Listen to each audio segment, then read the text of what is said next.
नमस्कार. स्वागत आहे तुमचं माझ्या चॅनलवरती. तर आज आपण इथे कापसासारखी मऊ लुसलुसीत इडली कशी बनवायची ते पाहणार आहोत. चला तर मग रेसिपीला सुरुवात करूया. तर इथे इडली बनवण्यासाठी मी इथे इडली रवा घेतलेला आहे. हा कुठल्याही किराणा दुकानात सहज मिळतो. मी हा डीमार्टमधून आणलेला आहे.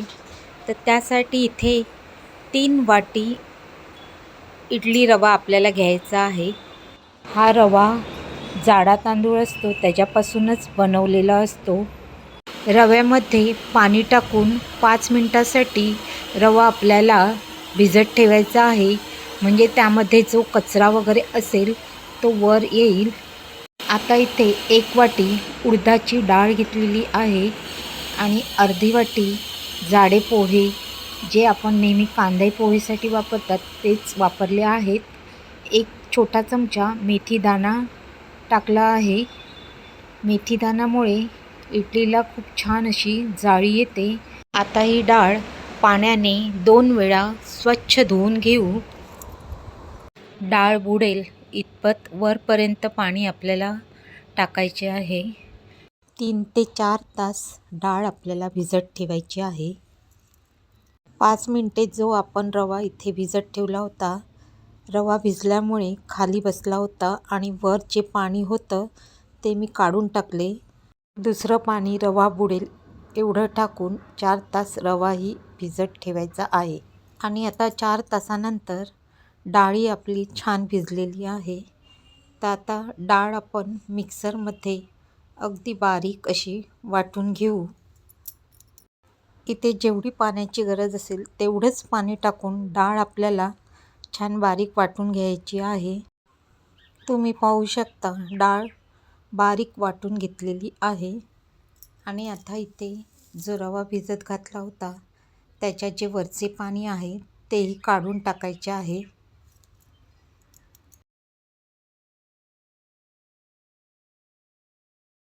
वाटलेली डाळ रव्यामध्ये टाकून घेऊया.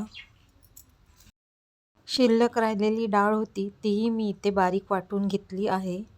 तर ती डाळही आपल्याला रव्यामध्ये मिक्स करायची आहे.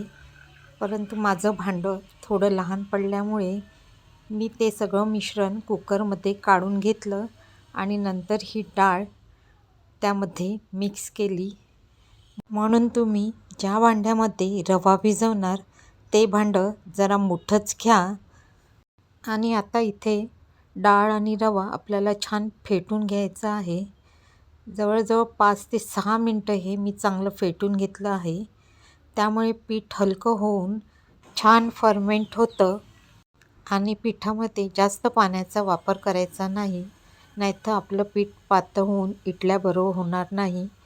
आणि आता इथे कुकरचं झाकण लावून आपल्याला 10 ते 12 तासासाठी हे पीठ आंबवण्यासाठी उबदार जागेत ठेवायचे आहे. 12 तासानंतर कुकरचं झाकण काढून पाहिलं तर पीठ छान हलकं फुलकं झालेलं आहे. पीठही छान वरपर्यंत फुलून आलेलं आहे. आता आपण जेवढ्या इडल्या बनवणार तेवढंच पीठ इथे एका भांड्यामध्ये काढून घ्यायचं आहे. आणि बाकीच्या पिठामध्ये मीठ न टाकताच आपण ते फ्रीजमध्ये 4 ते 5 दिवसासाठी ठेवू शकतो. मला इथे जेवढ्या इडल्या बनवायच्या आहेत तेवढंच पीठ मी इथे काढून घेतलं आहे. पिठामध्ये चवीप्रमाणे मीठ टाकून बॅटर चांगलं मिक्स करून घेऊ.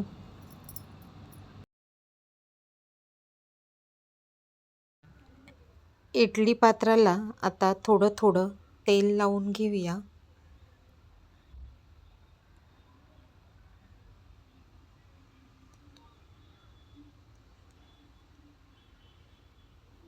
एक चमचा बॅटर इडली पात्रामध्ये टाकून घेतलं आहे. आता इथे आपण पिठामध्ये कुठलाही सोडा, इनो काहीच वापरलेले नाही आहे.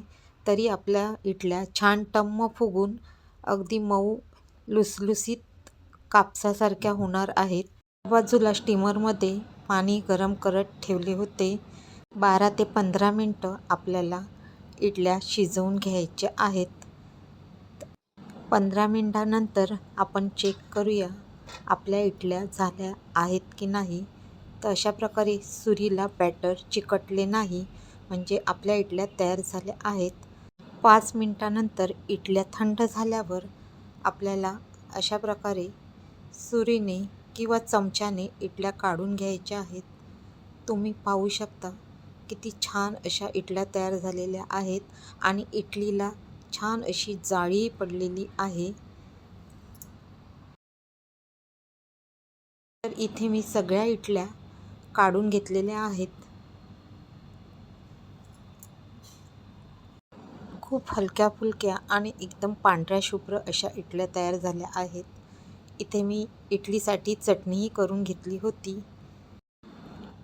तुम्ही पाहू शकता खूप छान अशा फुगलेल्या आणि चारी बाजूने एकसारख्या आणि तोडल्यावर अगदी अलगद तुटते इडली ही. म्हणजे किती छान इडली तयार झालेली आहे. तांदूळाच्या रव्याची इडली तुम्हाला कशी वाटली कमेंटमध्ये नक्की सांगा. रेसिपी आवडली असेल तर लाईक, शेअर, सबस्क्राईब करायला विसरू नका.